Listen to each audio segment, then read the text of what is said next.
Hello, everyone, and welcome to the U.S. edition of Cersaie Small Talks.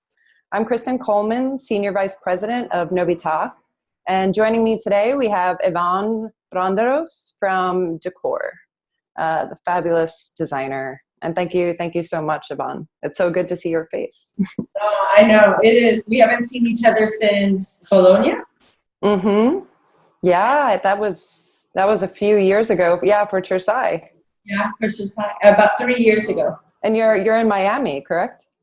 We're based out of Miami. It's a really nice place to be right now during this time because it's so beautiful. We've had such a nice few months in the beginning of the year. The weather was beautiful.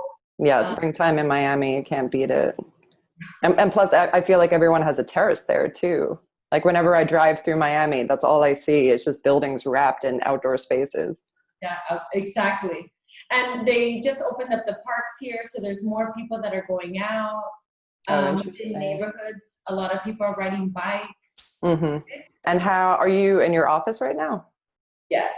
So I've been coming for the past few weeks, and we're a team of 21 people, professionals, designers, project managers. We have an admin team that supports us. And so we've all been working from home, which is something that I think we all wanted to do a little bit more of before this happened, but we weren't really sure how or if it was possible. And then when we were forced, it happened really organically, and it's gone much better than than I could have even thought, honestly. Oh, that's amazing to hear. I mean, there's so many digital collaborative tools now, and I think the past few years, more and more companies have gotten a little more relaxed about remote work, but I think it takes something like this, like an out of necessity that you have to do it, and all of a sudden people are learning new skills and new tools and new video tools.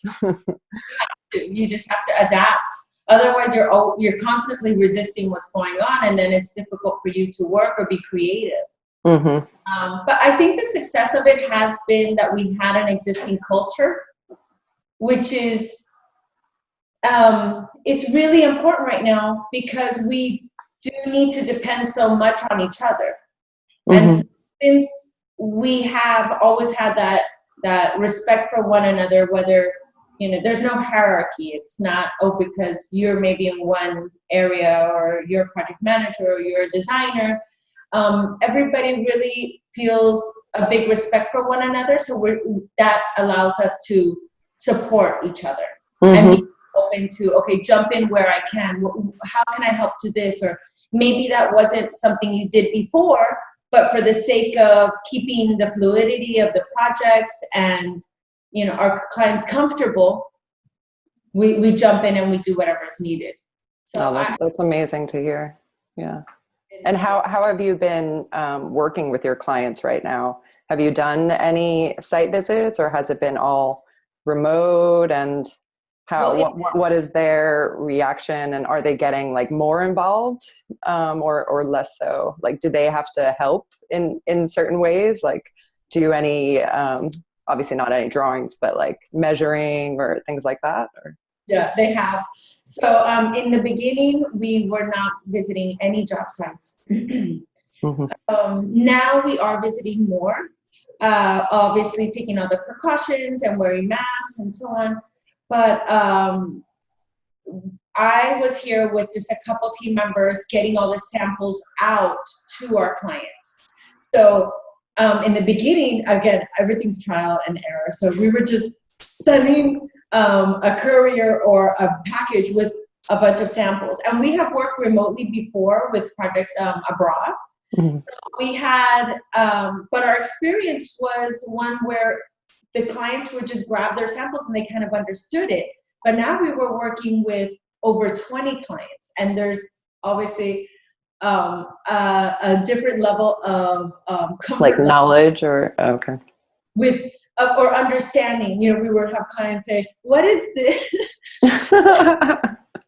So we said, "Okay, we've got to come up with what's the most comfortable way for them to get the sample. So we started coming up with like little cardboard boards, and we would apply the samples there. Oh, wow. You're making your own presentation boards now. And then we would put them inside a box. And then we thought, always, again, thinking about the client experience, you know, they're probably at home. They might be so many different emotions, you know? Yeah. And we wanted it to be something they look forward to. So we did ribbons around the boxes that said DKOR. And then I love that. Then it becomes less about work, you know, and a project, and more like a little gift box that they look forward to receiving. Yeah. They said this has been the highlight. One of our clients was saying, I waited all night. I just had the box there and I was waiting for this morning. And so that in that part, it's been really nice. And then you were saying if they're helping, they're helping with measurements, FaceTiming. They're getting a little taste of what we do, which is good too. Yeah. I mean, you'd think that it would make them realize a little bit more what goes into the development of a project, right? How much work it takes, how much expertise, especially in the interior design realm. People who are not in the know think that it's easy, and that's just not the case at all. So. It is definitely an underestimated profession. And experienced it before. Yeah. Wow, that's great. In terms of, I mean, you were talking about samples. I mean, since, you know, a lot of the showrooms are still closed, but will hopefully be opening back up pretty soon. Like, how have you been working with vendors and finding new materials, or are you mainly using what's in your library currently, or? That's a good question. So I think it's a combination of both. Our vendors are definitely an extension of our team, and we could not do anything without them. They've been really responsive, and we've been responsive to them by trying to continue to place orders, continue to give them kind of tips on, okay, don't bring me one sample, bring me that sample in different color variations, so that when I'm sharing it with the client, they can see, oh, it is warm, because they see it against a color that might be a little bit cooler, or just different ways that they can bring us all the resources we need to sell their products. Yeah, well, I mean, that's their main goal. So it's great that you have open communication and trust like that with your sales reps, that you can kind of teach them along the way. Yeah. So that's been really good. And then the part of our library, I think that we have, as designers, especially I see the younger designers, they rely a lot on digital. So we choose our chairs through digital photos. We choose finishes, tiles, wall covering. And at one point, I was here in the office with just a couple other people, and our team was saying, okay, Mama, what do you think about this? And I said, okay, where are the other samples? What is over there? What is over there? Okay. If I'm going to do this, we need a more efficient way. So then that took me to the library. That is the dark hole. A lot of firms, you know, the library can be, it's a full-time job. And I started getting into the library and realizing, okay, this is what we need more of. This is what we need less of. Okay. So now it's more curated and less of like an attic full of stuff. It is. And it's kind of, at least for me, it was a reminder of, there's nothing like touching and feeling the ceramics or the fabrics or the wall coverings and seeing them there.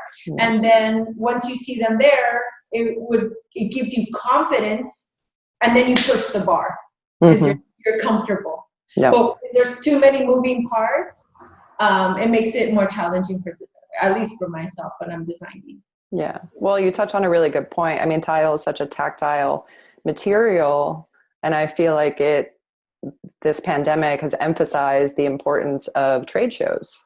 That's where, and showrooms, that's where you go to actually, feel and touch and experience the tile in 3 dimensions. Yes. So I know that you came to Cersaie a couple of years ago because you won our tile competition. I think it was called A Contemporary Moody Home. Yes. Right? Yeah. Yeah, you remember. Yep. Well, I love the titles of all of your projects, and all of your projects also. I mean, they're contemporary, but they also bring a kind of timeless beauty to them as well. Oh, you're welcome. So I was kind of wondering if maybe you'd walk us through some of maybe that project or some other recent projects that you've done in Miami where you've used tile. If you want to talk about some of the challenges, but we'd love to see your work. Yeah. We in the project that you're referencing, Contemporary Moody Home, as you said, a lot of our work, our clients want their home to be contemporary, a little bit minimal. Depending on what stage in their lives, I find that people want less accessories or tchotchkes, as they call them, or items, and more clean. But as they get older, or I see that almost. It's kind of a mix. It's fun because we work in different stages of our clients' lives. So we get them when they're first starting out, and they're one a little more funky, maybe a little bit more decorative. Of course, everyone's different. I'm just sharing generally. And then when they have their kids, they have bold colors. They're a little bit more decorative. And then they're done cleaning. They're done picking up. It's like, but with that comes that challenge to keep it warm and keep it feeling like home. So what I loved about that trip and these trade shows and seeing the way that Italian ceramics are evolving throughout the years is the textures and the variation in the colors that especially the wood-like ceramics, the marbles, they all have. They're getting more and more realistic where you can't even tell the difference. And so that's a great resource that we use, even applying on walls, on ceilings. In that project, we used a lot of tile throughout ceilings. I know. I love that you're not afraid to use tile in bold ways, and especially in terms of applications like you were talking about. It's no more relegated just to the floor. It's a smart material and versatile that you can use in so many different ways. And I think especially for Miami with the weather, it's such a perfect material for that. Yeah, it is. And our team is going, commenting on the trade shows. We all go to trade shows around the world. And I'm always going with different team members because I can clearly see the difference in their work when they come back. Oh, interesting. Yeah. Well, different exposure, and especially for the younger designers, like you were saying, they're finding things online, they're finding things on Pinterest, or just through rendering. So, it must be totally eye-opening. And I love that you take different team members too. It sounds like you have Yeah. And it's our time also, again, to build on the culture. So we're having dinners together, or we're walking endlessly throughout. I mean, especially for Cersaie or Salone. Yeah, you gotta have good walking shoes. That's for sure. We went also to, I've been going for a few years to a show in Paris called My Son Object. That's a lot of fun as well. And North Carolina, there's great shows here.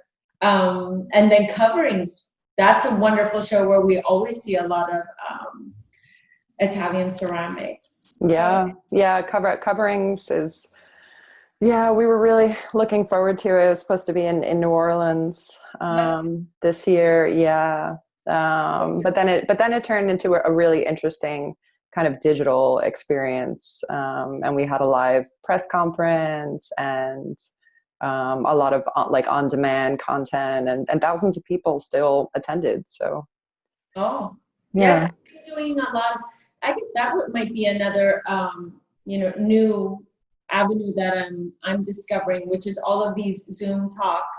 And just communicating with people that I might not just by phone or email, but I think people are becoming more comfortable with just a FaceTime, just quickly. Whereas before it was, okay, what do I look like? Where am I? So hesitant. I know. I couldn't even get my parents to FaceTime before all this, and even in the beginning. And I'm like, okay, guys, like I have to see your face, like, just break through that wall. And now they're into it. Now they're FaceTiming me all the time. Now they can't stop. Oh my God. Well, Ivonne, it was so nice to talk to you. Thank you so much for taking the time this morning. I know. It was good to catch up with you. Yeah, speaking of face to face, I mean, it's been a few years. Yeah. I look forward to seeing you hopefully in Cersaie soon.